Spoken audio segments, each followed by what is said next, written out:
तवर त्यांच्यात पाणी टाके पोत पिटलं उकाळलं. तिच्याकडे काही जजमेंट थोडं नाही, एका याच्यावर भाकरी चालू, एका याच्यावर पिटलं ठुलं. तिचं आयडिया लय भारी राहते. इकडली करता येऊ टाकणार, तवर इकडं कढईत पाणी वाटणार, इकडली भाकर खाली लावणार, तवर पीठ खालावणार, इकडची मळाया सुरुवात करणार, तवर मीठ मिरची टाकून झालं पीठ. करा बरं ताट,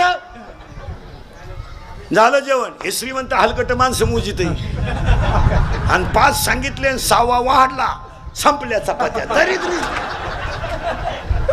एवढ्या चपात्या वाढी ती शेतकऱ्याला जमती का त्याला? तो चांगला गांजा प्याला तर बैल बसितोय, तुझ्या चपातीचं काय करू? बावळ्याचा बाजार नाही तर तू चालली चपात्या घालायला.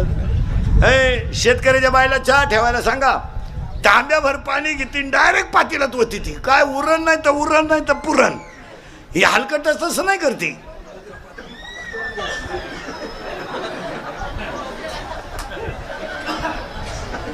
पाजी तीच का आला दरिद्री. शेतकऱ्याच्या घरात अजून आरोळी देऊन चहा येतो, आणारे चहा वजन आहे.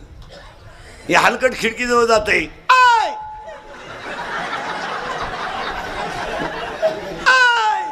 अरे सांग ना 2-4 काय मुळ्यात दुखात तुझं, सांग 2-4.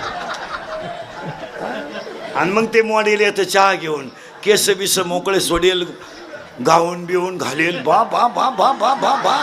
आपल्याला वाटतं जोडून आमुष आली काय ना, आज जोडून आमुष.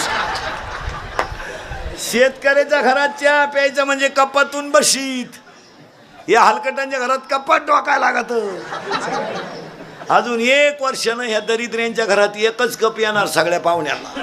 फक्त पाहुण्या पुढं कप न्यायचा आणि पाहुण्याने जिबीचा शेंडा बोडवायचा फक्त.